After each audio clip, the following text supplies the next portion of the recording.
దీపావళి వచ్చిందంటే ముహూర్త్ ట్రేడింగ్ గురించి చాలా చర్చ నడుస్తుంది. అసలకి ముహూర్త్ ట్రేడింగ్ అంటే ఏంటి? అండ్ మనకి ఇప్పుడు చూసుకున్నట్లయితే రోజు రోజుకి బంగారు ధరలు ఆకాశాన్ని అంటుతున్నాయి. అసలకి ఇవి తగ్గే అవకాశాలున్నాయా? రీసెంట్‌గా 1,33,000 ఇక్కడి వరకొచ్చినియి. ఇలాంటి అన్ని అంశాల గురించి మనతో మాట్లాడటానికి వచ్చేసారు market and analyst and finance advisor Subhash Babu garu. నమస్కారం అండి. నమస్కారం. Hi sir. సార్ ఇప్పుడు నేను చెప్తూనే ఉన్నాను. అసలు ముహూర్త్ ట్రేడింగ్ గురించి ఫస్ట్ మన టాపిక్కే దాంతో స్టార్ట్ చేద్దాం సార్. ఎందుకంటే చాలామంది వింటారు. ఈ ట్రేడింగ్ అంటే దీపావళి వచ్చిందంటే ముహూర్త్ ట్రేడింగ్ అని పర్టిక్యులర్ టైమ్ ఉంటది. అసలకి ముహూర్త్ ట్రేడింగ్ అంటే ఏంటి? ఓకే. దీనికి మనం ఇది చెప్పాలి అంటే కొంచెం మనం హిస్టరీలోకి వెళ్ళాలి. ఓహ్! ఆల్మోస్ట్ మేబీ బీసీ నుంచి మనం మాట్లాడుకోవాలి. మన Hindu new year as per మన ట్రెడిషన్ ప్రకారం అయితే విక్రమ్ సంవాత్ అంటారు దీన్ని. హ్మ్. విక్రమ్ సంవాత్ సంవత్సరం ఉంటది దీన్ని. అంటే గ్రెగోరియన్ క్యాలెండర్ మనం రెగ్యులర్‌గా ఫర్ 2025 ఇయర్ ఇది. మన హిందూ క్యాలెండర్ ప్రకారం ఇది 2084లో ఉన్నాం మనం. అంటే 59 ఏళ్ళు మనం ముందున్నాం. హ్మ్. వెస్టర్న్ క్యాలెండర్ కంటే మనం. ఇది అప్పటి నుంచి మనం ఫాలో అవుతున్నాం. ఈ సంవాత్ ట్రేడింగ్, విక్రమ్ సంవాత్ అని. సరే నార్మల్‌గా మీకు తెలిసే ఉంటుంది కదా! మంచి ఇంట్లో మంచి కార్యక్రమం చేయాలి, పెళ్లి చేయాలి, లేకపోతే మంచి ఉద్యోగం వెళ్ళాలి, మంచి శుభ కార్యక్రమం స్టార్ట్ చేయాలి అంటే ముహూర్తం చూసుకుంటారు అందరూ. అవును. Exactly same. ఇది మనకి హిందూ న్యూ ఇయర్ కింద లెక్క. హుహు. దీపావళి తర్వాత హిందూ క్యాలెండర్ స్టార్ట్ అవుతుంది. ఫ్రెష్ ఇయర్ స్టార్ట్ అవుతుంది మనకి. సో, ఫ్రెష్ ఇయర్ స్టార్ట్ అవుతుంది కాబట్టి మనం ఈ ట్రేడింగ్‌లో లాభాలు బావుండాలి, మార్కెట్ బావుండాలి అని చెప్పే ఉద్దేశంతో ఒక ముహూర్త ట్రేడింగ్ చేస్తారు. ఇది బాంబే స్టాక్ ఎక్స్‌చేంజ్‌లో గత 50, 60 ఏళ్లుగా వస్తున్న ట్రెడిషన్ ఇది. నేషనల్ స్టాక్ ఎక్స్‌చేంజ్‌లో గత 30 ఇయర్స్‌గా వస్తున్న ట్రెడిషన్ ఇది. ఇది టిపికల్‌గా హ్మ్. దీపావళి తర్వాత దీపావళి రోజున ట్రేడింగ్ చేయకుండా సాయంత్రం ఒక గంట మాత్రమే ట్రేడింగ్ చేస్తారు. అంటే ఆ రోజున ట్రెడిషనల్‌గా ఒక 1 hour stocks buy and sale చేస్తారు. ఇది ముహూర్త్ ట్రేడింగ్ కాన్సెప్ట్ బేసిక్‌గా. ఓకే. ఈ ఏడాది వచ్చేప్పటికి కొంచెం అది ఎగ్జాక్ట్ టైమింగ్స్ వల్ల తిథి దాని ఆ ఆ! టైమింగ్స్ వల్ల ఇది నార్మల్‌గా ఈవినింగ్ ఉండేది. ఇప్పుడు 1:45, 2:45 రేపు పొద్దున మరి మధ్యాహ్నం అవుతుంది. అంటే 1:45 మినిట్స్‌కి అవునవును. స్టార్ట్ అయ్యి 2 అవర్స్ 45 2:45కి 2:45. హ్మ్. ఎండ్ అయిపోతుంది. సరిగ్గా 1 అవర్ ట్రేడింగ్ అవుతుంది. 1 అవర్. Exactly 1 hour. హ్మ్. హ్మ్. సో, దాని తర్వాత మార్కెట్ క్లోజ్ చేస్తారు. మళ్ళీ ఫాలోయింగ్ డే స్టార్ట్ అవుతుంది. Okay. Regular timings market start అవుతుంది. సార్ అంటే టైమింగ్ చెప్పారు బానే ఉంది. అంటే మంగళవారం స్టార్ట్ అవుతుంది. బట్ ఏంటంటే దీపావళి ఈ రోజు గదా! అంటే మంగళవారం ఎవ్రీ ఇయర్ మనకి దివాళీ రోజే స్టార్ట్ అవుతుంది. ఆ ట్రేడింగ్ టైమింగ్ అనేది. సో, ఈ ఇయర్ వచ్చేసరికి నెక్స్ట్ డే పెట్టారు. నెక్స్ట్ డే అది గూడా మంగళవారం పర్టిక్యులర్ టైమ్ పెట్టారు. ఎందుకు? ఇందాక నేను చెప్పినట్టు అది అసలకి ఆహ్, ఏ రోజు జరుపుకోవాలి? అదే అదే. దివాళి. అది ఎగ్జాక్ట్ ప్లానెటరీ పొజిషన్ ఎలిమెంట్ చూసుకుంటే అది ఇవాళ మధ్యాహ్నం అమావాస్య వస్తోంది. హ్మ్. రేపు హ్మ్. మధ్యాహ్నం వరకు ఉంటుంది అమావాస్య. ఓకే. ఆఫ్టర్‌నూన్ సో, వరకు ఉంటది అదొక రేపటి. పాసిబుల్ రీజన్ అవ్వచ్చు. ఇది అఫీషియల్‌గా చెప్పలేదు. హ్మ్. హ్మ్. అది పాసిబుల్ రీజన్ అయ్యుండొచ్చు. హ్మ్. అందుకనే 145-245 ట్రేడింగ్ పెట్టేది. సో, హ్మ్. ఈ ట్రేడింగ్‌లో నేను ఇందాక చెప్పినట్టు అందరూ చాలా ఉత్సాహంగా ఉంటారు. కొత్త ఇయర్ స్టార్ట్ అవుతోంది. ఆ! మార్కెట్ బావుండాలి. ఇండియా ఎకానమీ బాగా రైజ్ అవ్వాలి అని అందరూ మంచి హోప్‌ఫుల్‌గా ఉంటారు. అందుకని చూస్తే గత మేబీ 10, 15 ఇయర్స్‌గా చూసుకుంటే ఓన్లీ 2 ఇయర్స్‌లోనే ఈ సంవాత్ మూరో ట్రేడింగ్‌లో కొంచెం లాసెస్‌తో మార్కెట్ ఎండ్ అయింది ఆ 1 అవర్‌లో. హ్మ్. అదర్‌వైజ్ మిగతా ఇళ్ళన్నీ కూడా ప్లస్‌లోనే ఎండ్ అయింది. ఓకే. సో, ఈ ఏడాది ప్లస్‌లో ఎండ్ అవుతుందంటే నా ఉద్దేశం స్ట్రాంగ్ ప్లస్‌లో ఎండ్ అవ్వాలి. ఎందుకంటే ఇప్పుడు ఓహ్! మనం ఆప్టిమిస్టిక్‌గా ఉన్నాం మనం. మన ఎకానమీ చేస్తున్నాం. తర్వాత అన్నీ, అన్నీ కలిసొస్తే మనకంత హ్మ్. అలైన్‌మెంట్ బావుంది మనకని ఫీలింగ్ అయితే ఉంది. సో, దేర్‌ఫోర్ అంటే ఇప్పుడు మార్కెట్ డౌన్‌లో ఉండే సిట్యుయేషన్ మాత్రం కనిపించట్లేదు నాకు ఓకే. పర్సనల్‌గా చూస్తే. అదే గత 10 ఏళ్లుగా ఏంది అంటే లాభాల్లోనే ముగిసింది. ఈ ముహూర్త్ ట్రేడింగ్. అసలకి ఈ ఇయర్ గూడా అదే లాభాల్లో వస్తదా? లేదా? ఎందుకంటే 10 ఏళ్లలో 8 సార్లు ఆల్‌మోస్ట్ 8 టైమ్స్ అనేది ఇది నార్మల్ వర్డ్ అయితే గాదు. 8 టైమ్స్ చాలా అంటే అవును. లాభాలు రావటం అనేది మామూలు విషయం కాదు. సో, ఈ ఇయర్ గూడా లాభాలొస్తాయి అంటారా? నా ఉద్దేశంలో అయితే వస్తుంది ఈ ఏడాది. వస్తుంది. గట్టి లాభం వస్తుంది. హ్మ్. ఎందుకంటే ఆప్టిమిజం బావుంది ఈ ఏడాది కూడా మనకి. హ్మ్. హ్మ్. మనం అంటే మన ఎకానమీ చూసుకున్నా, మనం పొలిటికల్‌గా చూసుకున్నా మనం స్ట్రాంగ్ పొజిషన్‌లో ఉన్నాం మనం. సరే టారిఫ్స్ విషయం పక్కన పెడితే టారిఫ్స్ కూడా మనం ఓవర్‌కమ్ చేసాం అనుకోవచ్చు ఆ సిట్యుయేషన్ మనం. హ్మ్. సో, ఇప్పుడు చూస్తే మనం కాషియస్‌గా, ఆప్టిమిజంగానే ఉన్నాం మనం. హ్మ్. నా ఎక్స్పెక్టేషన్ పాజిటివ్ మూవ్ అవుతుందండి ఈ ఏడాది కూడా అలా ఉమ్. అనుకోవచ్చు దాన్ని మనం. సరే ఈ ట్రేడింగ్ అంటే కొంతమందికి అసలు ట్రేడింగ్ మీద అవగాహన లేదు. అలాంటి వాళ్ళకి అంటే మీరు ఎలా సజెస్ట్ చేస్తారు? నేర్చుకొని చేయండి. లేదు అంటే ఇప్పుడు చాలా మందికి యాప్స్ ఎలాగొచ్చినాయి. ఇది చేసేయండి. ఈ ట్రేడింగ్ అని చెప్పి చెప్తారు. అలా చూసేసి గుడ్డిగా చేస్తారు. అలాంటి వాళ్ళకి లాభాలు ఉంటాయా? అస్సలు ఉండవు. హ్మ్. అస్సలు ఉండవు. సబ్జెక్ట్ నేర్చుకోవాలి. నేర్చుకోవాలి. దానికి హ్మ్. ఒక రిగరస్‌గా ప్రాక్టీస్ చేయాలి. హ్మ్. ట్రేడింగ్ సరిగ్గా చేయాలి అంటే, ఏదో ఇన్వెస్ట్ చేసేసి అమ్మేస్తే లాభం వచ్చేస్తుందని మనం దిగితే అది ట్రేడింగ్ కాదు. That is doing gambling. హ్మ్. హ్మ్. అంటే గ్యాంబ్లింగ్ అంటే వితౌట్ ఎనీ ఏది రావచ్చు, రాకపోవచ్చు. ఆ! 50% ఛాన్స్‌లో మనం హ్మ్. మూవ్ అవుతాం. అది హ్మ్. ఇన్వెస్ట్‌మెంట్ కాదు. ఉత్తి గ్యాంబ్లింగ్ మాత్రమే. హ్మ్. దీంట్లో బాగా థరోగా స్టడీ చేసి అసలు ఏ కంపెనీలో పెట్టాలి? ఆ కంపెనీ పెర్ఫార్మన్స్ ఎలా ఉంది? పాస్ట్ ట్రాక్ రికార్డ్ ఎలా ఉంది? ఫ్యూచర్ ఎలా ఉండబోతోంది? ఇవన్నీ హ్మ్. స్టడీ చేసి కొంచెం మార్కెట్ అనలిస్ట్‌తో డిస్కస్ చేసి అప్పుడు చేయాలి. ఈవెన్ ఒక ఇండివిడ్యువల్ వ్యక్తి చేయగలడా అంటే డౌట్‌ఫుల్లే. ఎందుకంటే దానికి కావాల్సిన ఇన్ఫర్మేషన్ హ్మ్. అంత అందరి దగ్గర ఉండదు. సో, వాళ్ళు ఎక్స్‌పర్ట్స్‌ని కన్సల్ట్ చేసి కొంచెం వాళ్ళు తెలుసుకున్న తర్వాత ఇన్వెస్ట్‌మెంట్ చేయడం మంచిది. ముఖ్యంగా వాళ్ళు ఈ ఇన్వెస్ట్‌మెంట్ మీద వాళ్ళ ఫ్యూచర్‌ని వాళ్ళు బేస్ చేసుకుంటే అది కొంచెం జాగ్రత్తగా చేయడం మంచిది. హ్మ్. అది నా అడ్వైస్ పర్సనల్‌గా చేస్తే. ఇంకోటేంటంటే ఈ యాప్స్ ద్వారా మాత్రం వెళ్తే మాత్రం గ్యారంటీగా అది హ్మ్. మోసపోవడం తథ్యం దాంట్లో. అవును. గ్యారంటీ మోసపోతారు. ఈ యాప్స్ అని చాలా ఆహ్, ప్రమోషన్స్ అవుతున్నాయి యాక్చువల్లీ. ప్రమోషన్స్, స్కామ్స్ చాలా ఉన్నాయి. ఎక్కువైపోయినాయి. ఎక్కువైపోయి. దీనికి ఇంకో కారణం ఏంటంటే అందరికీ ఎంత ఎక్స్‌పెక్ట్ చేయాలో తెలియకుండా వాళ్ళే మార్కెట్‌లో దిగుతున్నారు. అంటే హ్మ్. ఒక నార్మల్‌గా ట్రెడిషనల్ ఇన్వెస్ట్‌మెంట్ చూసుకుంటే ఇండియాలో మనం హ్మ్. బ్యాంక్ ఎఫ్‌డి అయితే 6% ఎంతో వస్తుంది. అవును. ఏడాది రిటర్న్ 6% వస్తుంది. పోస్ట్ ఆఫీస్‌లో మేబీ 5.5, 5 హ్మ్. 6% వస్తుంది. తర్వాత పీపీఎఫ్ లాంటి వాటిలో పెడితే మేబీ 6.9 అలా ఆ పర్సెంటేజ్ రిటర్న్స్ వస్తాయి. అలా ఆ రేంజ్‌లో మూవ్ అయ్యే ఇంట్రెస్ట్ రేట్స్ లేకపోతే రిటర్న్స్‌లో మనం సడెన్‌గా ఏదో స్కీమ్‌లో మీకు 50% రిటర్న్ వస్తుంది. హ్మ్. 70% రిటర్న్ వస్తుందంటే దాన్ని మనం నమ్మి దిగడం అంటే అది అవును. అన్‌రీజనబుల్ ఎక్స్‌పెక్టేషన్‌తో దిగడమే. అప్పుడు గ్యారంటీగా ఫెయిల్ అవ్వడం హ్మ్. అవుతారు అందరూను. నేను చెప్పేది ఏమిటంటే మనం ఈ ఇన్వెస్ట్‌మెంట్ ఫీల్డ్‌లో చాలా మనకి ఇన్ఫర్మేషన్ మెసేజెస్ వస్తూ ఉంటాయి. పెడితే డబుల్ అయిపోతుంది. ఏడాదిలో ట్రిపుల్ అయిపోతుంది 2 ఏళ్లలో. హ్మ్. అలా చూస్తుంటాం, వింటుంటాం. అవన్నీ మనం జాగ్రత్తగా ఆలోచించి దిగాలి. ఏదైనా సరే మోర్ థాన్ యావరేజ్ రిటర్న్స్ అయినా ప్రామిస్ చేస్తే ఎవరు గ్యారంటీ చేయరు. Promise promise. చేస్తే మాత్రం దాన్ని better to say no than rather repent later. అయ్యో! యెస్. డబ్బు పోయింది అని బాధపడకండి. మొ ముందే జాగ్రత్త పడి దాని గురించి థరోగా డిస్కస్ ఆలోచించి చేయడం మంచిది. ఈ పర్టిక్యులర్ ఈ క్వెషన్ ఏంటంటే చాలా మందికి అవసరం. ఈ ఫైనాన్షియల్ అడ్వైజింగ్ ఏంటంటే రూ. 100 పెడితే 1000 వస్తున్నాయి. రూ. 100 పెడితే 1000 ఎందుకు వస్తున్నాయి? సో, అది. ఇవన్నీ తెలియకేంటంటే ప్రమోషన్స్ బట్టి అండ్ చిన్న చిన్న యాడ్స్‌ని బట్టి పెట్టేస్తున్నారు మనీ కూడా. అవును. అందుకని పర్టిక్యులర్ క్వెషన్ అడిగాను. అవును. అండ్ వన్ మోర్ థింగ్ ఏంటంటే ఇప్పుడు గోల్డ్ రేట్. రోజు రోజుకి అది ఎళ్ళిపోతూ ఉంది. ఎక్కడికంటే దానికి తెలీదింకా. ఆకాశాన్ని అంటుతుందని చెప్పొచ్చు. 1,33,000 అంటే అసలు 10 గ్రామ్స్‌కి చాలా ఎక్కువ. ఇదివరకు మనకి 50,000కే వచ్చేది. అలాంటిది 1,33,000 ఇంకా పెరుగుతుందా? లేదు 1,00,000కి తగ్గుతుందా? ఈ గోల్డ్ రేట్. అసలు గోల్డ్ రేట్ ఎందుకు పెరుగుతుంది? కరెక్ట్. దీనికి ఆన్సర్ కొంచెం లాంగ్‌గా ఉంటుంది. ఆ! Bear with me. Okay. Gold ఎప్పుడు యూఎస్ డాలర్‌తో ముడిపడి ఉంటుంది. ఆ! గోల్డ్ ప్రైసెస్ ఇప్పుడే కాదు. గత 50, 70 ఏళ్లుగా గోల్డ్ యూఎస్ డాలర్‌తో ముడిపడి ఉంది. సో, డాలర్ స్ట్రెంగ్త్ మీద గోల్డ్ ప్రైసెస్ ఇంటర్నేషనల్‌గా మూవ్ అవుతూ ఉంటుంది. హ్మ్. అది ఫస్ట్ పాయింట్. గత 5, 6 ఏళ్లుగా డాలర్ వీక్ అవుతోంది. అగైన్స్ట్ సమ్ కరెన్సీస్ గ్లోబల్‌గా. అంటే స్విస్ ఫ్రాంక్ అని, కెనడియన్ డాలర్ అని, జాపనీస్ యెన్ అని, యూరో అని ఇలాంటి కొన్ని గ్లోబల్ కరెన్సీస్‌తో డాలర్ కంపేర్ చేసుకుంటే డాలర్ వాల్యూ పడుతోంది అక్కడ. ఇలా అయినప్పుడు గోల్డ్ ప్రైసెస్ తగ్గుతాయి. యూఎస్ డాలర్‌లు ప్రైసెస్ తగ్గుతాయి. ఓకే. ఏదైనా ఐటెమ్ ప్రైసెస్ తగ్గితే అందరూ దాన్ని కొంటారు. డిమాండ్ పెరుగుతుంది. అదే ఎకనామిక్స్ బేసిక్ అది. ప్రైస్ తగ్గట్టు డిమాండ్ పెరుగుతుంది ఏదైనా సరే. ఆ డిమాండ్ అలా పెరుగుతోంది. నంబర్ 1. ఇండియాకొచ్చేప్పటికి మనం మన rupee versus dollar rupee week అవుతుంది డాలర్‌కి అగెయిన్స్ట్‌గా. అంటే ఇంతకుముందు 2 ఇయర్స్ బ్యాక్, 3 ఇయర్స్ బ్యాక్ రూ. 70కు డాలర్ వచ్చేది మనకి. ఇప్పుడు రూ. 85, 90కు డాలర్ వస్తోంది. అంటే మనం అదే ఐటెమ్‌ని ఎక్కువ రూపీస్ ఇచ్చి కొంటున్నాం మనం. హ్మ్. ఇన్ షార్ట్ చెప్పాలి అంటే. సో, అక్కడేమో డాలర్ ప్రైస్ పెరుగుతోంది డిమాండ్ వల్ల. ఇక్కడేమో వీక్ ఇక్కడేమో అయిపోతుంది. రూపీ వీకెనింగ్ వల్ల ఇంకా డబుల్ ఎఫెక్ట్‌తో ఇంకా ప్రైస్ పెరుగుతోంది. హ్మ్. అండ్ 3 మన ఓన్ ఇంటర్నల్ డిమాండ్ గ్లోబల్‌గా చూసుకుంటే మన ఇండియన్స్ చాలా గోల్డ్ కన్జ్యూమ్ చేస్తాం మనం. అవును. మనం అంటే బిగ్గెస్ట్ మార్కెట్ గ్లోబల్‌గా అంటే India. One of the biggest మార్కెట్స్‌గా నా ఉద్దేశంలో ఉంటుంది.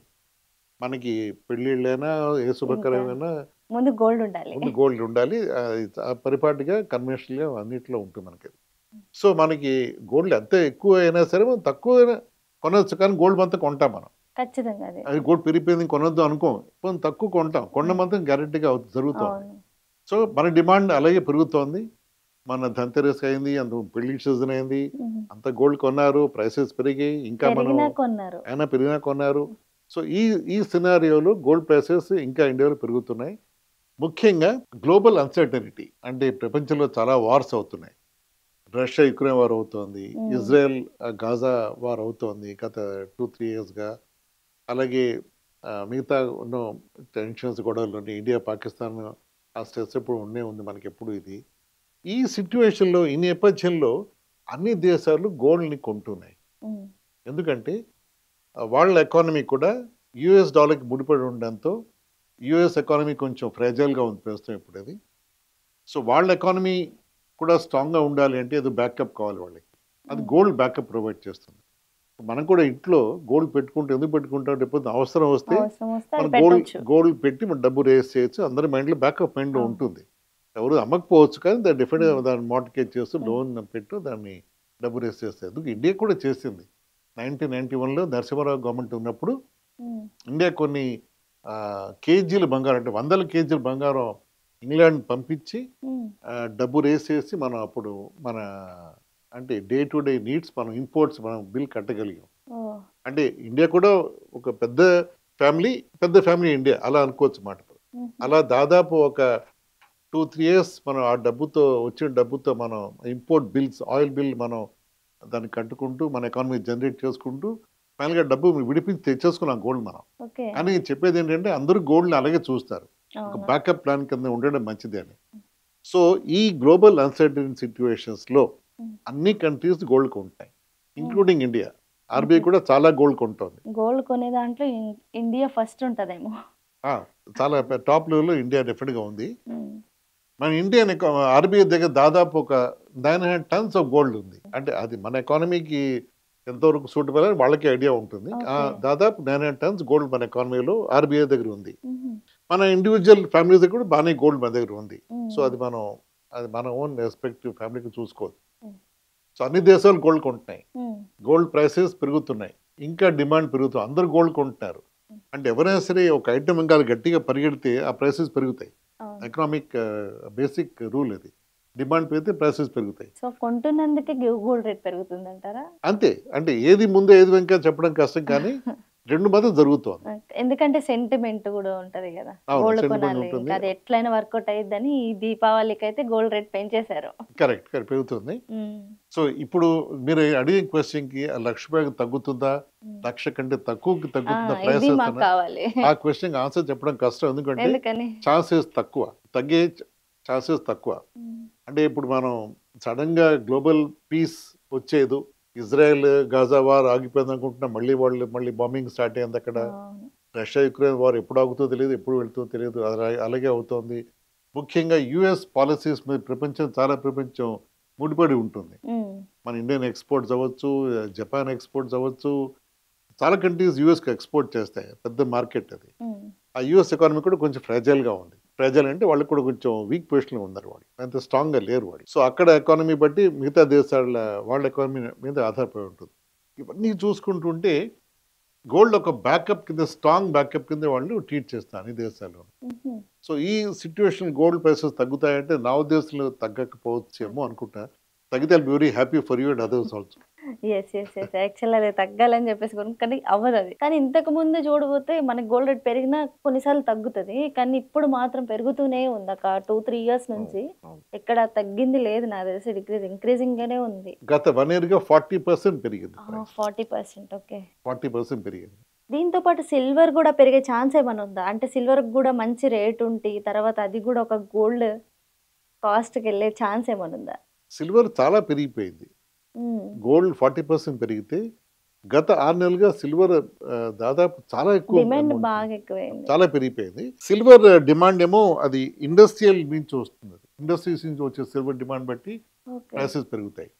గోల్డ్ అయితే కన్సంప్షన్ అయితే బ్యాకప్ కింద కొంటారు. సిల్వర్‌ని ఇండస్ట్రీ డిమాండ్ కన్సంప్షన్ మీదుగా సిల్వర్ ప్రైస్ పెరుగుతుంది. సో అది కూడా స్ట్రాంగ్‌గా పెరుగుతుంది సిల్వర్ కూడా. అంటే మీరు ఇండస్ట్రియల్ అని చెప్పేసి అన్నారు కదా సార్, నాకు అర్థం కాలేదు యాక్చువల్లీ. ఎలా బేస్ మీద పెరుగుతుంది సిల్వర్ అంటే గోల్డ్ ఎగ్జాక్ట్గా? ఇప్పుడు గోల్డ్ అంటే కన్జ్యూమ్ చేస్తాము అండ్ బ్యాకప్ ప్లానింగ్ ఇట్లా ఫ్యామిలీ ఇండివిజువల్ సో ఆన్ ఉన్నాయి. సో సిల్వర్ ఎందుకు? కొన్ని ప్రొడక్ట్స్ సిల్వర్ వాడతారు.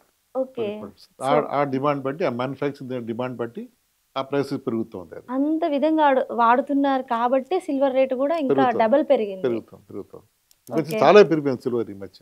ఆ, గత 3-4 మంత్స్‌గా చాలా పెరిగిపోయింది. గోల్డ్ కంటే సిల్వర్ స్పీడ్ ఎక్కువగా పెరుగుతుంది ఓకే. సిల్వర్. ఫ్యూచర్ లో ముందు సిల్వర్నే కొనుక్కోవాలి అన్న రేంజ్కి వస్తుందేమో గోల్డ్ అవ్వచ్చు. కన్నా. అవ్వచ్చు.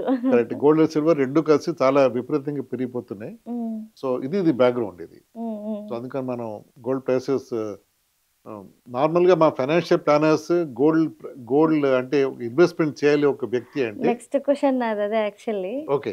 ఏంటంటే ఫినాన్షియల్గా ఇప్పుడు చాలా మంది ఇన్వెస్ట్ చేయాలి అనుకుంటే ఏది బెస్ట్? ఇప్పుడు గోల్డ్ అంటే బ్యాకప్ ప్లాన్ అని మీరు ఇంతకు ముందు క్వశ్చన్లో చెప్పారు. ఏది బెస్ట్ ఎగ్జాక్ట్గా? ఇప్పుడు ట్రేడింగ్గా, లేదు అంటే ఇప్పుడు ఫండ్స్ ఉన్నాయి, తర్వాత ఎస్ఐపి, ఇలా సో అని ఉన్నాయి. ఏది మనకి ఇన్వెస్ట్ చేస్తే మనకి ఎంత మంచి రిటర్న్స్ దేంట్లో వస్తాయి? ఏది మనకి అంటే సెక్యూర్డ్గా ఉంటుంది? ఓకే. ఎంత సెక్యూర్డ్గా ఉంటుంది? దేంట్లో చెయ్యొచ్చు? ఇలాంటి అడ్వైస్ ఇవ్వండి. ఇది డీటెయిల్‌గా వర్కౌట్ చేయాలి ఫైనాన్షియల్ ప్లానింగ్ అనేది ఒక ఇండివిడ్యువల్‌కి. కానీ బ్రాడ్‌గా చెప్పాలి అంటే ఇన్వెస్ట్‌మెంట్ రెవెన్యూస్ ఎక్కడెక్కడ ఇన్వెస్ట్ చేయొచ్చు, రఫ్‌గా అంతే రిటర్న్ ఎక్స్‌పెక్ట్ చేయొచ్చు. మీకు ఒక గ్లాన్స్ చెప్తా మీకు నేను. ఓకే. ఇప్పుడు నార్మల్‌గా ట్రెడిషనల్‌గా ఇంతకుముందు తరం వాళ్ళు ఇన్వెస్ట్ చేసే డబ్బుని వాళ్ళు బ్యాంక్ ఎఫ్‌డీలు చేసేవారు. అవును. Bank fixed. ఎఫ్‌డీలో పెట్టడం, పోస్ట్ ఆఫీస్‌లో పెట్టడం జరుగుతుండేది. అవును. అప్పుడు మన ఇన్ఫ్లేషన్ అంటే మనం ఇయర్ ఆన్ ఇయర్ పెరిగే ప్రైసెస్ ఇన్ఫ్లేషన్ అంటారు. ఇన్ఫ్లేషన్ అనేది ప్రతి గ్రోయింగ్ ఎకానమీలో ఉండే పెయిన్ ఏరియా. అంటే అది పెయిన్ అనొచ్చు, లేకపోతే నెసెసరీ ఈవిల్ అనొచ్చు.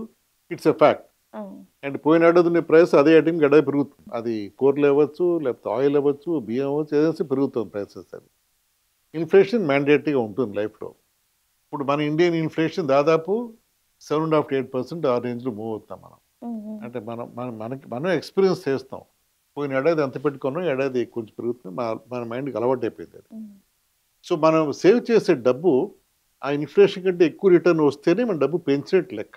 సో ఇన్ఫ్లేషన్ తక్కువ కంటే రిటర్న్ వస్తే మనకి డబ్బు పెరగట్లేదు, మంది యాక్చువల్ వాల్యూ తగ్గిపోతాం. అది మనం గుర్తుపెట్టుకోవాలి ఎప్పుడు. అండర్లైన్ బేసిస్ యాక్చువల్గా అది. ఇన్ఫ్లేషన్ని బీట్ చేసి రిటర్న్స్ ఇచ్చే రెవెన్యూస్ బాగా తక్కువైపోయాయి ఇప్పుడు. బ్యాంక్ ఎఫ్డీలు ఇంతకుముందు అయితే 10-12% ఇచ్చే బ్యాంక్ ఫిక్స్డ్ డిపాజిట్లు. ఇప్పుడు తగ్గి 6-6.5%కి వచ్చేస్తుంది బ్యాంక్ ఫిక్స్డ్ డిపాజిట్లు. సేవింగ్స్ అకౌంట్ అయితే 3%, 2%లో ఉంది అది. పోస్ట్ ఆఫీస్ కూడా 5.5-6%లో ఉంది. సో ఎక్కడ పెట్టిన డబ్బు సెక్యూర్గా ఉన్నా, డబ్బు వాల్యూ పోకపోయినా ఇన్ఫ్లేషన్ని బీట్ చేయలేకపోతున్నాం మనం. సో మనం డబ్బు పెరిగింది అనుకుంటున్నాం, కానీ యాక్చువల్ పెరిగిన డబ్బుతో మనం అన్ని ఐటమ్స్ కొనలేకపోతాం. అది ఒక ఫస్ట్ కన్స్ట్రెయింట్. అది ఇది బీట్ చేయాలంటే ఎక్కడ ఇన్వెస్ట్ చేస్తే ఇన్ఫ్లేషన్ బీట్ చేయగలం అంటే మనం గోల్డ్. అండ్ నార్మల్గా ట్రెడిషనల్గా గోల్డ్ ఒక 8-10% రిటర్న్స్ ఇచ్చేది ఇంతకుముందు ఇయర్ ఆన్ ఇయర్. అంటే కొంచెం ఇన్ఫ్లేషన్ కంటే కొంచెం ఎక్కువ వస్తుంది మనకి. అది రియల్ ఎస్టేట్ ప్లాట్లో పెడితే అది కూడా గ్లోబల్గా 7-8% రిటర్న్స్ వచ్చే సినారియో ఉండేది. సరే, రియల్ ఎస్టేట్ చాలా స్కీమ్స్ వింటూ ఉంటాం. శంషాబాద్ ఇన్వెస్ట్ చేయండి, మనం ఓఆర్ఆర్ వెనకాలపేట ఇన్వెస్ట్ చేయండి, డబ్బులు అయిపోతుంది ఎప్పుడు అని చాలా చోట్ల స్కీమ్స్ వింటూనే ఉంటాం. సరే, అవన్నీ ఎంతవరకు జెన్యూన్ అనే విషయం పక్కన పెడితే రియల్ ఎస్టేట్లో మనం సరిగ్గా లెక్క వేస్తే వచ్చే రిటర్న్స్ 6-7% మాత్రమే. అంతే. భూమి వాల్యూ ఎక్కువ ఉంటుంది, దాని మీద ఇన్వెస్ట్ చేస్తే ఎక్కువ వస్తుంది అని అంటారు. అవన్నీ చెప్తారు, కానీ దాంట్లో సగం మార్కెటింగ్ గిమిక్స్ ఎక్కువ ఉంటాయి. నిజంగా ఎవరైనా ప్లాట్ కొని అమ్మినప్పుడు వాళ్ళు విన్నప్పుడు కొనేప్పుడు ఎంత ఎక్స్పెక్ట్ చేస్తారో అంత చేతికి రావడం తక్కువ మంది చూసాం మనం. అందరూ డిసప్పాయింటెడ్గానే అమ్ముతారు. నెంబర్ 1. నెంబర్ 2, ఈ ప్లాట్ సేల్ కానీ రియల్ ఎస్టేట్ సేల్ కానీ అనుకున్నప్పుడు అవ్వదు, డబ్బు చేతికి రాదు, టైంకి రాదు. వచ్చినా కూడా అది వైట్ అండ్ బ్లాక్లో వస్తుంది కాబట్టి అదొక ఇబ్బంది ఇప్పుడు ఉండే ఉంటుంది. సో దాంట్లో ఇవన్నీ హెడేక్స్ చూసుకుని మనం ఫైనల్గా నెట్ కూర్చుని లెక్క వేస్తే వచ్చే రిటర్న్స్ 5-6% మాత్రమే ఓకే. రియల్ ఎస్టేట్లో. సరే అంటే ప్రైమ్ ఏరియాలో మంచి ప్లాట్ కొని 2 ఇయర్స్‌లో డబుల్ 3 ఇయర్స్ డబుల్ అయిపోతుందంటే అది అవ్వచ్చేమో. హ్మ్. అంటే ఏదో ఒక 10 కేసెస్ ఉండొచ్చు కానీ majority of investments real estate అంతగా పెద్దగా రాదు రిటర్న్స్. సార్ మీరు అసలకి పెద్దగా రాదని అంటున్నారు. నేను ఫస్ట్ టైమ్ వింటున్నాను యాక్చువల్లీ. ఏంటి అంటే భూమి మీద పెడితే రియల్ ఎస్టేట్ వీటి మీద పెడితే మనకి ఎక్కువ రిటర్న్స్ వీట్లి మీదే వస్తదని చెప్పేసి కొన్ని సినీ యాక్టర్స్ గూడా నేను దీంట్లో ఇన్వెస్ట్ చేసాం. ఇప్పుడు దాని 10 టైమ్స్ ఎక్కువైందని చెప్పేసి కూడా చెప్పిన వాళ్ళు ఉన్నారు యాక్చువల్లీ. ఫైనాన్షియల్ ప్లానింగ్‌లో టైమ్ వాల్యూ ఆఫ్ మనీ అంటారు. హ్మ్. అంటే ఇప్పుడు 2024లో ఇన్వెస్ట్ చేస్తే 2040 20 ఏళ్లలో కానీ 10 టైమ్స్ అయింది అన్నప్పుడు అవును. ఆ టైమ్ వాల్యూ ఆఫ్ మనీ ఆ ఇయర్‌ని మన టైంని డిస్కౌంట్ చేస్తే యాన్యువల్ రిటర్న్ ఎంత వచ్చింది చెప్తాం మీకు. టైమ్ పీరియడ్ టైమ్ ఇదంతా పీరియడ్ బేస్డ్ ఇంపార్టెంట్. అపాన్ ఏదైనా సరే. ఏదైనా time period important. So time period కానీ మన ఫ్యాక్టర్‌ని దాంట్లో ఫార్ములాలో పెట్టి కానీ మనం లెక్క వేస్తే వచ్చే రిటర్న్ 6% 7% రేంజ్‌లోనే ఉంటుంది. ఓకే. అది కాకుండా ఇందాక నేను చెప్పినట్టు రియల్ ఎస్టేట్‌లో వచ్చే హెడేక్స్ చాలా ఉన్నాయి దాంట్లో. అవును. దాంట్లో లిటిగేషన్, ప్రాపర్టీని ఎలిగేషన్స్, ప్రాపర్టీ కాపాడుకోవాలి, లిటిగేషన్ లేకుండా చూసుకోవాలి, ఎన్కంబరెన్స్ ఎలిగేషన్స్ లేకుండా చూసుకోవాలి. అండ్ అది గవర్నమెంట్ ల్యాండ్ ఇప్పుడు హైడ్రా చాలా ఉన్నాయి. చాలా ఉన్నాయి. హెడేక్స్ ఎక్కువ ఉన్నాయి దాంట్లో. హ్మ్. ఇవన్నీ కూడా లెక్క పెట్టుకుంటే పీస్ ఆఫ్ మైండ్‌తో మనం ఎక్స్‌పెక్ట్ చేయలేం. మోస్ట్ ఇంపార్టెంట్ హ్మ్. ఒక పిల్ల పెళ్లి ఉందనో, అబ్బాయికి అమెరికా పంపించాలి, హ్మ్. చదివించాలి, డబ్బు పెట్టాలి. ఆ ప్లాట్ అమ్మి నేను చేస్తానంటే అది టైంకి డబ్బు రాదు. హ్మ్. నిజంగా డబ్బు కావాలంటే మనం తక్కువకి అమ్మి దాన్ని తెచ్చుకోవాలి. హ్మ్. డిస్టెన్స్ సేల్ చేసి తెచ్చుకోవాలి దాన్ని. అంటే వచ్చే డబ్బు మనం అనుకున్న దానికంటే ఓకే బై 60% ఇచ్చి నాకు డబ్బు అర్జెంట్ కావాలి. అవును. అలా నష్టపోయి తెచ్చుకోవాలి. ఇలా లెక్క వేసుకుంటే ఇదే ఫైనల్‌గా వస్తుంది యాక్చువల్లీ. ఓకే. ఇవన్నీ కాకుండా ఇందాక ఏం డిస్కస్ చేసాం బ్యాంక్ ఎఫ్‌డీలు అన్నాం అవును. తక్కువ. పోస్ట్ ఆఫీస్ తక్కువ. హ్మ్. గోల్డ్ హ్మ్. యావరేజ్‌గా అయితే 7-10% రేంజ్‌లో మూవ్ అవుతుంది. సరే హ్మ్. ఈ మధ్య అయితే అది విపరీతంగా మూవ్ అయిపోతుంది. దానికి లాజిక్ లేదు. హ్మ్. హ్మ్. ఇలాగే ఉంటే గ్యారంటీ లేదు హ్మ్. ఫ్యూచర్‌లో. హ్మ్.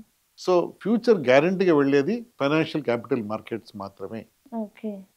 ఫైనాన్షియల్ మార్కెట్స్ అంటే stock market. Stock market. Stock market investment is bit risky from investors mind point of view.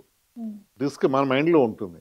మనం జాగ్రత్తగా తెలిసి ఇన్వెస్ట్ చేసి, తెలిసి ఎగ్జిట్ అయితే మనం రిటర్న్స్ తెచ్చుకోవచ్చు స్టాక్ మార్కెట్. హుహు. అంటే 1981 నుంచి ఇప్పటిదాకా మన స్టాక్ మార్కెట్ ఒక 19% రిటర్న్ ఇచ్చింది. హ్మ్. 18-19% రిటర్న్ ఇచ్చింది. ఓకే.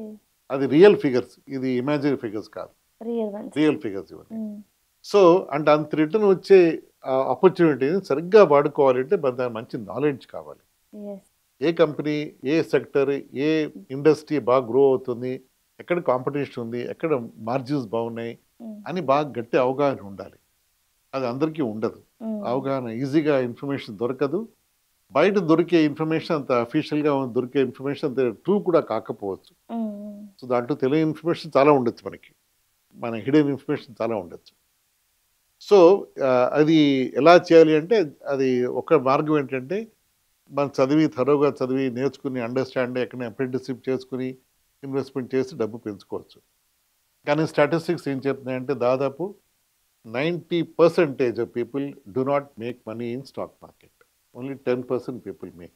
అంటే 100 మంది మార్కెట్ ఇన్వెస్ట్ చేస్తే 10 మందికే డబ్బు వాళ్ళు రిలీజ్ చేస్తారు. అవును. మిగతా 90% మంది కూడా మామూలు బ్యాంక్ ఎఫ్‌డి కంటే తక్కువ రిటర్న్స్ తెచ్చుకోగలుగుతారు. ఎందువల్లంటే అది వాళ్ళ ల్యాక్ ఆఫ్ అండర్‌స్టాండింగ్ అవగాహన లేక, హ్మ్. పేషెన్స్ లేక. ఇప్పుడు కొన్ని ఈ స్టాక్ మార్కెట్ అన్నారు కాబట్టి అడుగుతున్నాను. స్టాక్ మార్కెట్‌లో జస్ట్ ఈ 1 అవర్ వీడియో చూస్తే చాలు మీరు నేర్చేసుకుంటారు. తెలుగులో ఉంటదని జెప్పేసి మన కొన్ని అంటే కొంతమంది రిలీజ్ చేస్తారు వీడియోస్ కూడా. ఎలా అంటే 30 మినిట్స్‌లో స్టాక్ మార్కెట్ నేర్చుకోవచ్చా అసలు? నా పెద్ద క్వెషన్. యాక్చువల్లీ ఇప్పుడు మాకు కూడా తెలీదు. సో, నాలాంటి వాళ్ళకి ఏం చెప్తారు? అచ్చా డీప్ సబ్జెక్ట్ బేసిక్‌గా అది. హ్మ్. 30 మినిట్స్ నేర్చుకోవచ్చంటే మన 30 మినిట్స్ అర్థమవుతుందేమో. అంటే ఓహ్! ఇంత పెద్ద మార్కెట్ ఉంది. వీటిలో ఇంత ఆపర్చునిటీ మనకు 30 అర్థమవుతుంది. మినిట్స్‌లో నేర్చుకొని టాప్ ఇన్వెస్టర్ అవుతారు అని చెప్పేసి చెప్తారక్కడ. అవన్నీ క్లెయిమ్స్ మార్కెటింగ్ క్లెయిమ్స్ అని. అంతే. మార్కెటింగ్ క్లెయిమ్స్ అని. నేర్చుకోలేరు. లేదంటే మీరు 6 నెలలు మంచి డాక్టర్ అయిపోండి అవుతారు మంచి డాక్టర్ 6 నెలలు. అదే సార్ సర్జరీ యాక్చువల్లీ. చేయొచ్చు 6 నెలలు అంటే అవ్వరు కదా! అలాగే ఇది కూడా అంత ఈజీ కాదు. హ్మ్. ఇవన్నీ కూడా మార్కెటింగ్ గిమిక్సే. సేల్స్ టెక్నిక్స్ ఇవన్నీ వాడతారు. హ్మ్. అసలు కానే కాదు. హ్మ్. హ్మ్. సో, 90% పీపుల్ నష్టపోతున్నారు. అవును. మార్కెట్స్ పెట్టి. అదొక మార్కెట్ అనేది అది టెంప్టింగ్‌గా ఉంటుంది. అంటే ఇవాళ రూ. 10 పెడితే ఒక మంచి స్టాక్ కొంటే నెక్స్ట్ 1 వీక్‌లో అది 20% పెరిగిపోయింది. నాకొచ్చేస్తుంది కదా అని ఇన్వెస్ట్ చేయడం. అలాగే అదే లాజిక్‌తో ఇంకా ఇన్వెస్ట్ చేయడం. డబ్బు పోవడం కామన్‌గా చూస్తున్నాం చాలామంది. అవును. అందుకని దీనికి మరి ఏం చేయాలి ఎప్పుడైతే? ఆ! మరి ఎక్కడ అవెన్యూస్ ఉన్నాయంటే మ్యూచువల్ ఫండ్స్ అంటారు దాన్ని. ఓకే. మ్యూచువల్ ఫండ్స్ అని. అదేంటంటే అది బేసిక్‌గా స్టాక్ మార్కెట్ ఇన్వెస్టింగే. మనకంత నాలెడ్జ్ లేదు కాబట్టి, టైం లేదు, నాలెడ్జ్ లేదు. మనకు రిసోర్సెస్ లేవు మన దగ్గర. ఆ నాలెడ్జ్ గెయిన్ చేసి అవును. హ్మ్. ఇన్వెస్ట్ చేయాలంటే మనకు నాలెడ్జ్ లేదు. మనం డబ్బు మనం ఒక ఫండ్ మేనేజర్ ఎక్స్‌పర్ట్‌కి డబ్బు ఇస్తాం మనం. నువ్వు ఓకే. నా తరఫు ఇన్వెస్ట్ చేసి నాకు డబ్బు తెచ్చి అని చెప్తాం. ఇన్ హుహు. షార్ట్ చెప్పాలి అంటే. ఓకే. ఆ కంపెనీని మ్యూచువల్ ఫండ్ కంపెనీ అంటారు. Mutual funds. వాళ్ళు మన దగ్గర డబ్బు తీసుకొని అది సెక్యూర్డేనా సార్? సెక్యూర్ అంటే స్టాక్ మార్కెట్ సెక్యూర్ కాదు కదా! మీరు హ్మ్. సొంతంగా చేసుకున్న సెక్యూర్ కాదు. ఇది అంటే మనం స్ట్రెయిట్‌గా సొంతంగా చేసుకునేది వేరు. ఇప్పుడు మనం ఇలా వెళ్తున్నాము. చాలా మంచి క్వెషన్ వేసావమ్మా నువ్వది. సెబీ అని ఒక ఆర్గనైజేషన్ ఉంది. Security exchange board of India అని. ఆర్‌బీఐ పేరు విన్నారు కదా! ఆర్‌బీఐ విన్నాను. బ్యాంక్స్ రెగ్యులేట్ చేస్తుంది. అన్ని బ్యాంక్స్ ఆర్‌బీఐ కిందకొస్తాయి. హ్మ్. హ్మ్. అన్ని క్యాపిటల్ మార్కెట్స్ సెబీ కిందకొస్తాయి. ఈ మ్యూచువల్ ఫండ్ కూడా సెబీ కిందకే వస్తుంది. ఓహ్! సెబీ అన్నది అది ఒక గవర్నమెంట్ బాడీ అది. హ్మ్. అది హ్మ్. పెద్ద ఆర్గనైజేషన్ అది. హ్మ్. వాళ్ళు ఈ మ్యూచువల్ ఫండ్ కంపెనీస్ దాదాపు ఇండియాలో 52, 53 ఉన్నాయి. హ్మ్. వాళ్ళు ఇలాగే ప్రజల దగ్గర డబ్బు తీసుకుని వాళ్ళు ఇన్వెస్ట్ చేస్తారు మార్కెట్స్‌లో ప్రజల తరఫున. హ్మ్. వాళ్ళు ఇన్వెస్ట్ చేసిన డబ్బు 80,00,000 కోట్లు. ఓకే. చిన్న అమౌంట్ కాదది. చిన్నది గాదు. సో, చాలా పెద్దది. సెబీ మంచి నిఘా పెట్టి ఉంటుంది ఈ ఓకే. మ్యూచువల్ ఫండ్ కంపెనీస్ మీద. హ్మ్. మీరు ఎక్కడ డబ్బు తీసుకున్నారు? ఎక్కడ ఇన్వెస్ట్ చేస్తున్నారు? రిటర్న్స్ ఎలా వస్తున్నాయనేది సెబీ వాళ్ళు థరోగా వాళ్ళు రెగ్యులేట్ చేస్తారు. సో, మన డబ్బు సేఫేనంటే సేఫే. సేఫే. గ్యారంటీ అంటే గ్యారంటీ కాదు. ఎందుకంటే మనం గ్యారంటీ అంటే మన డబ్బు మనకొస్తే గ్యారంటీ లేదు దాంట్లో. ఆ! అంటే వాళ్ళు తప్పుగా మాత్రం ఇన్వెస్ట్ చేయరు అని చెప్పడానికి సెబీ మనకి అష్యూరెన్స్ ఇస్తుంది. అంటే మీరు ఏదో కంపెనీలో ఇన్వెస్ట్ చేసాం. ఆ కంపెనీ పెరుగుతుంది మీకు హోప్ అయితే ఉంది. ఆ కంపెనీ పెరగకపోవచ్చు. హ్మ్. దానికి సెబీ బాధ్యులు కాదు. ఆ మ్యూచువల్ ఫండ్ కంపెనీ బాధ్యులు కాదు. ఆ కంపెనీ పెర్ఫార్మన్స్ లేకపోవడం వల్ల అది రిటర్న్ తగ్గి ఉండొచ్చు మీకది. హ్మ్. అలాగే దీంట్లో ఉంటుంది. కానీ ఈ రిస్క్‌ని అవాయిడ్ చేయడం కోసం ఒక స్టాక్ కాకుండా మ్యూచువల్ ఫండ్ అంటే ఒక స్కీమ్‌లో దాదాపు 40, 50 స్టాక్స్ ఉంటాయి. అవును. అంటే 1, 2 కంపెనీలు కూడా తక్కువ పెర్ఫార్మ్ చేసినా మిగతా కంపెనీలు పెర్ఫార్మ్ చేయడంతో యావరేజ్ బానే వస్తుందన్నమాట హ్మ్. రిటర్న్స్ అక్కడ. ఓకే. సో, అక్కడ మన డబ్బు పోయే ఛాన్సెస్ చాలా చాలా తక్కువ. మోసపోయే ఛాన్స్ అసలు లేదనే అనుకోవాలి. లేదు. మనం హై రిటర్న్స్ ఎక్స్‌పెక్ట్ చేయడం మంచిది దాంట్లో. మనం పెట్టిన అమౌంట్‌కైనా వస్తది గదా! More or high less return. వస్తుంది. అంటే అసలు నష్టపోకుండా నేనంటుంది. మనం పెట్టిన అమౌంట్ నష్టపోకుండా కొంతమందికి డౌట్ ఉంటది. ఇలా పెడితే పోతాం. పోతే ఏమైతది? దానికి ఇన్వెస్ట్ చేసే ముందు ఒక అడ్వైజర్‌ని కన్సల్ట్ చేస్తే డెఫినెట్‌గా. ఆ! అదే. వాళ్ళు రిస్క్ ప్రొఫైల్ అసెస్ చేస్తారు. హ్మ్. మీకు అసలు డబ్బు ఎప్పుడు కావాలి? హ్మ్. ఇప్పుడు ఇన్వెస్ట్ చేసి మీకు డబ్బు ఎప్పుడు ఎక్స్‌పెక్ట్ చేస్తున్నారు మీరు? హ్మ్. మీ మైండ్‌లో అసలు రిస్క్ అంటే ఏంటి? ఇప్పుడు రేపొద్దున మార్కెట్ ఒక 10% పడింది. మీరు భయపడతారా? లేకపోతే డబ్బు తీసేస్తారా? హ్మ్. అలా రిస్క్ ప్రొఫైల్ చేసి అసెస్‌మెంట్ చేసి అప్పుడు వాళ్ళు కొన్ని స్కీమ్స్ సజెస్ట్ చేస్తారు మీకు. హ్మ్. అంటే డాక్టర్ అసెస్ చేసినట్టు. అవును. అంటే రేపొద్దున మార్కెట్ కొంతమంది పర్వాలేదు నాకు వెయిట్ చేస్తాను నేను. అంటే నాకు కొంచెం ఆ! అలా వెయిట్ చేస్తానన్న వాళ్ళకి మంచిది అంటే కొంచెం ఈక్విటీ స్కీమ్స్ పెట్టడం. లేదు నా డబ్బు చాలా ఇంపార్టెంట్ నాకు. అస్సలు మార్కెట్ పడితే నేను భరించలేను. నా రాత్రి ఎందుకు పట్టదు అంటే హ్మ్. వాళ్ళకి డెట్ స్కీమ్స్ అని, హైబ్రిడ్ స్కీమ్స్ అని ఉంటాయి. రిస్క్, రిటర్న్ ప్రపోర్షనల్‌గా ఉంటాయి. ఈ కొంచెం రిస్క్ మైండ్‌లో ఎక్కువ తీసుకుంటే రిటర్న్ కూడా ఎక్కువ వస్తుంది. హ్మ్. రిస్క్ తక్కువ రిటర్న్ తక్కువ వస్తుంది. హ్మ్. హ్మ్. అంటే డెట్ స్కీమ్స్ కానీ లేకపోతే ఇలాంటి హైబ్రిడ్ స్కీమ్స్ రిటర్న్స్ తక్కువ వస్తాయి వాటికి. హ్మ్. తక్కువ అంటే ఈక్విటీ కంటే తక్కువ రిటర్న్స్ హైబ్రిడ్‌లో ఉంటాయి. ఇవన్నీ కూడా జాగ్రత్తగా ఎక్స్‌ప్లెయిన్ చేసేవాళ్ళు ఫైనాన్షియల్ ప్లానర్స్ ఉంటారు. హ్మ్. అది ఇవన్నీ కూడా సెబీ రెగ్యులేటెడ్ మేమంతా కూడా. హ్మ్. యాంఫీ సర్టిఫైడ్ మ్యూచువల్ పార్టిసిపెంట్స్ ఇండియాలో ఉన్నారు. హ్మ్. మాకు ట్రైనింగ్ ఇస్తారు. అసలు ఎలా డీల్ చేయాలి ఈ సిట్యుయేషన్స్‌లో అని. అంటే ఒక వ్యక్తికి సరిగ్గా ఎక్స్‌ప్లెయిన్ చేసి, ఇక్కడ ఇలా చేస్తే ఇలా అవ్వచ్చు అని హ్మ్. ఫ్యూచరిస్టిక్‌గా లెక్కలు వేసి మనం చూపించి గోల్స్ అచీవ్ చేయొచ్చు. ఓకే.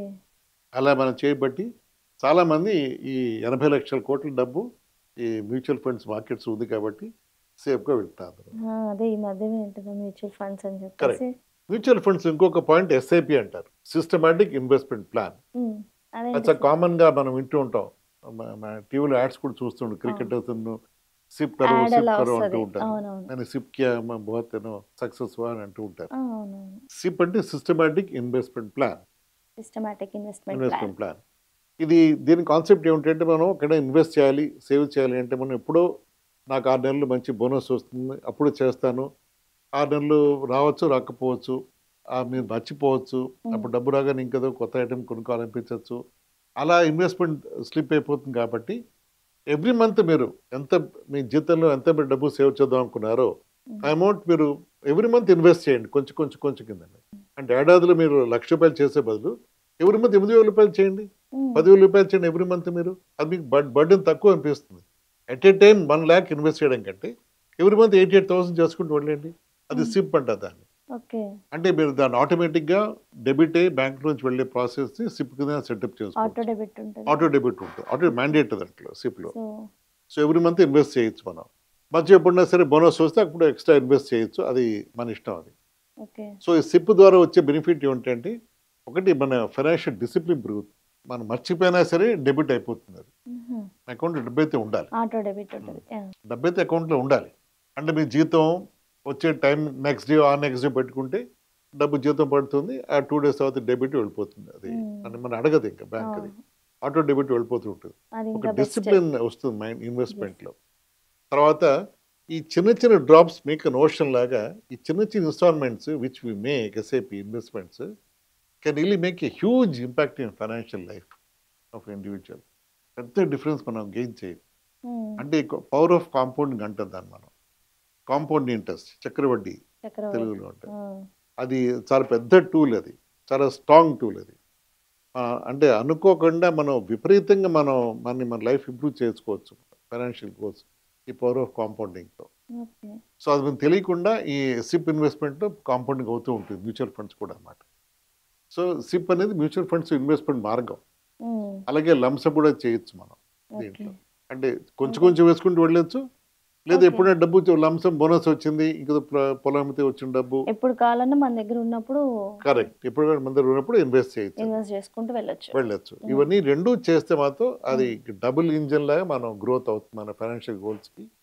ఎందుకంటే మనం ఇన్వెస్ట్‌మెంట్, సేవింగ్ లేకుండా మనం ఉండలేం. ఉండకూడదు కూడా మనం లైఫ్‌లో. మన గోల్స్ అన్నిటికి మనం ప్లాన్ చేసి, మ్యాప్ చేసి ఓకే. ఒక ఫ్యామిలీలో ఒక హస్బెండ్, వైఫ్ ఇద్దరు పిల్లలు ఉన్నారు. వాళ్ళ పిల్లల చదువుకి 10 ఏళ్ల తర్వాత ఇంత డబ్బు అవసరం ఉంటుంది. ఈ డబ్బుకి ఇప్పుడు ఇన్వెస్ట్ చేసి ఎంత చేస్తే ఆ డబ్బు అప్పుడు అంత డబ్బు వస్తుంది. అలా మ్యాప్ చేసుకుంటూ వెళ్ళొచ్చు. ఇల్లు కొనాలి. ఆఫ్టర్ మేబీ 20 ఏళ్లతో ఇల్లు కొనాలనుకుంటున్నాను నేను. దానికి ఎంత డబ్బు కావాలి? ఈఎంఐ ఎంత పెట్టాలి దానికి? అలా ప్లాన్ చేసుకుంటూ వెళ్తే ఫైనాన్షియల్ గోల్స్‌కి ఒక్కొక్క సిప్ ఎస్ఐపి దాన్ని మ్యాప్ చేస్తే కంఫర్టబుల్‌గా మనం ఇన్వెస్ట్ చేసుకుంటూ వెళ్ళొచ్చు దాన్ని. అది చాలా కంఫర్ట్‌ని ఇస్తది. అంటే ఎప్పుడు కావాలంటే అప్పుడు వేసుకోవచ్చు. అంటే మన దగ్గర మనీ లేనప్పుడు ఉంటది. అని ఉన్నప్పుడు ఉంటది. చక్కగా ఇన్వెస్ట్ చేసుకోవడానికైతే మంచిగా ఉంటది ఎస్ఐపి అవును. అనేది. అవును. అవును. సో, ఇప్పటి వరకు ఫినాన్షియల్ అడ్వైజ్ అండ్ మంచిగా చెప్పారు. బట్ ఒక్కటే చెప్పండి సార్ స్ట్రెయిట్‌గా ఇప్పుడున్న జనరేషను చాలామంది ఏంటంటే ఫినాన్షియల్ అడ్వైస్ ఏమీ లేకుండా వాళ్ళు ఇది చెప్పారు, వీళ్ళు ఇది చెప్పారు అని చెప్పేసి గుడ్డిగా చేస్తారు. అలాంటోళ్ళకి వన్ వర్డ్ ఏం చెప్పాలి? డేంజరస్ గేమ్ అది. హ్మ్. Dangerous game. ఎందుకంటే ఏదో దాంట్లో యాప్ ఓపెన్ చేసి దాంట్లో ఇన్వెస్ట్ చేసేసి అవును. ఇప్పుడు అరే బాగా రే పెరిగిపోయినాయి. క్వెషన్ అడగటానికి రీజనే ఇది. బాగా అవును. పెరిగిపోయినాయి. అవును. అలాంటి అవును. వాళ్ళేంటంటే మీలాంటోళ్ళు చెప్తే అయినా వాళ్ళకి అర్థమవుతది. ఎందుకంటే ఇలాంటి వాటిలో ఏదో యాప్ ఓపెన్ చేసి దాంట్లో ఇన్వెస్ట్ చేసేసి ఒక 3 మంత్స్ తర్వాత 4 మంత్స్ తర్వాత అంటే దాంట్లో పైసలు పెరగట్లేదు. అది స్టాప్ చేసి ఇంకో దగ్గర ఇన్వెస్ట్ చేసి హ్మ్. హ్మ్. ఇది అసలు గేమ్ అసలు దాని మీనింగ్‌లెస్ అప్రోచ్ అది. సిస్టమాటిక్‌గా ఒక ఎక్స్‌పెక్టేషన్ సరిగ్గా పెట్టుకొని ఇన్వెస్ట్ చేసి వెళ్తే you can make really magic in the world. మన యెస్. ఫైనాన్షియల్ వరల్డ్‌లో మనం. హ్మ్. ఇలా జంప్ చేస్తూ వెళ్తే అసలు ఏది అవ్వదు. ఒకేసారి వస్తాయి అని చెప్పేసి గుడ్డిగా ఎవరైనా చెప్తే వినేస్తారు.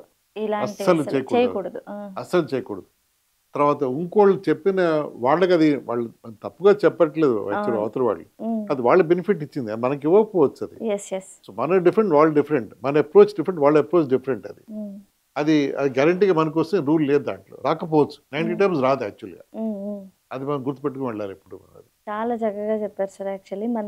మీ దగ్గర ఇంకా ల్యాక్ ఆఫ్ నాలెడ్జ్ అయితే ఉంది. ఈ ఫినాన్స్ అడ్వైజర్స్ గురించి. ఏంటంటే చాలామందికి వీటిల్లోనే వెనకబడి ఉంటారనమాట. ఏది తెలీదనమాట.